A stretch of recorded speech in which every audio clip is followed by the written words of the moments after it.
Hello বন্ধুরা, welcome to my channel স্বপ্নের শিশু আলো। আমি চলে এসেছি আপনাদের জন্য একটি নতুন ভিডিও নিয়ে। এটি হচ্ছে ডিসেম্বর মাসের ইসিসি ডে পালনের ভিডিও। এখানে আপনি এক দিদিভাই আগের মিটিংয়ের সম্পর্কে চেয়েছেন বলে আমি আবার এই ভিডিওটি বানিয়েছি।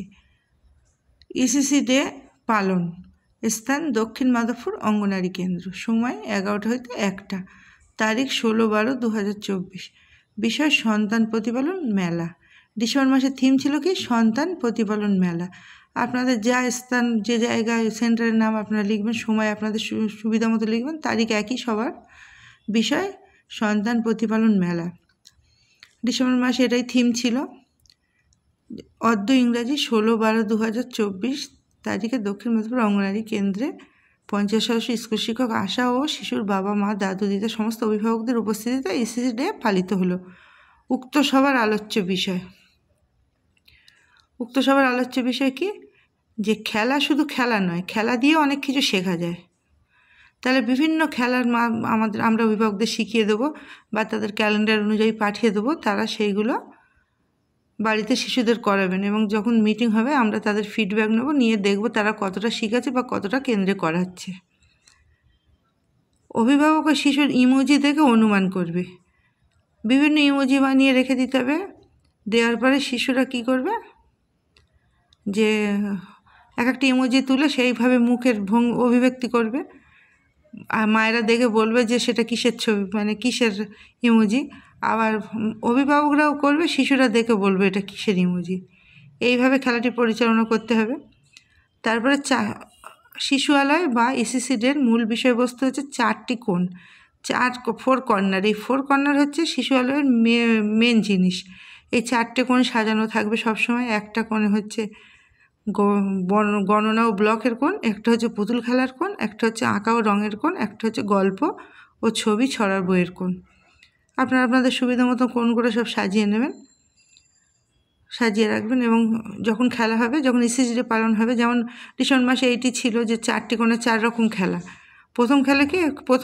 প্রথম কোণে কিছু অভিভাবকের বসিয়ে দেবেন, তারা বাস্কেট ও ঝুড়ি নিয়ে খেলাবে।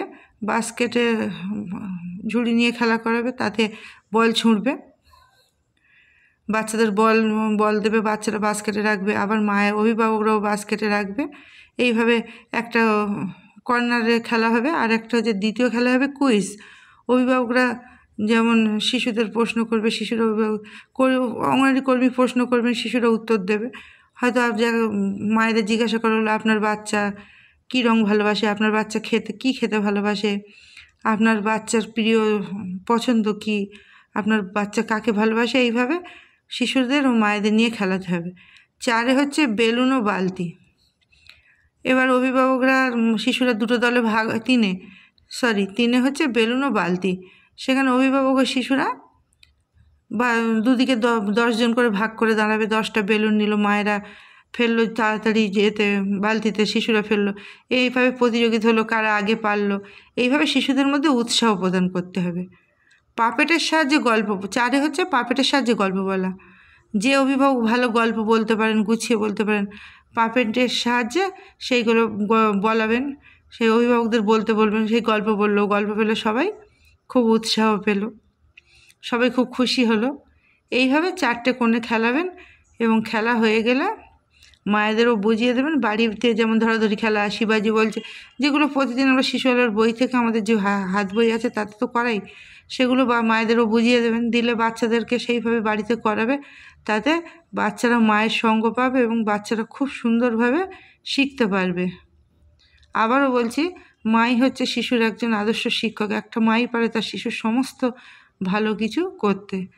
একটা শিশুর বেড়ে ওঠার জন্য সবথেকে দরকার তার মায়ের ভালোবাসা। সেই ভালোবাসা মাই একমাত্র দিতে পারে। সুতরাং মাকে যদি ভালোভাবে বোঝানো যায়, তাহলে সে অবশ্যই শিশু সব কিছু শিখতে পারবে বা শিশুর মধ্যে সামাজিক, মানসিক এবং সমস্ত বিকাশ তৈরি হবে। শুধু মা হলেও হবে না, বাড়ির সবাই তাতে অংশগ্রহণ করবে। যেমন জয়েন্ট ফ্যামিলিতে যেমন দাদু, ঠাকুমা, বাবা, জ্যাঠা, কাকা সবাই থাকে, সবাই মিলে শিশুর সঙ্গে সেইভাবে খেলবেন, সময় দেবেন।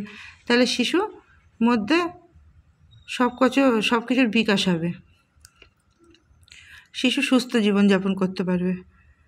এইভাবে এইগুলো শেষ করে তারপরে আপনারা এইভাবে শেষ করে আপনারা এটা শেষ করবেন, মিটিংটা শেষ করবেন। করার পর আপনারা আবার মায়েদের ফের আবার নতুনভাবে সব জিজ্ঞাসা করবেন কতটা শিখলো, যতটা পারবেন বুঝিয়ে দেবেন। তারপর আবার সময় দিয়ে লাস্টে সই করাবেন, উপস্থিত ব্যক্তিবর্গের স্বাক্ষর বলে সব পরপর সই করাবেন। আজকের ভিডিওটি ছিল এই পর্যন্ত। আপনাদের কেমন লেগেছে লাইক, কমেন্ট এবং শেয়ার করে জানান, এবং আমার চ্যানেলটিকে সাবস্ক্রাইব করুন। ভালো থাকুন, সুস্থ থাকুন, আমার পাশে থাকুন। ধন্যবাদ।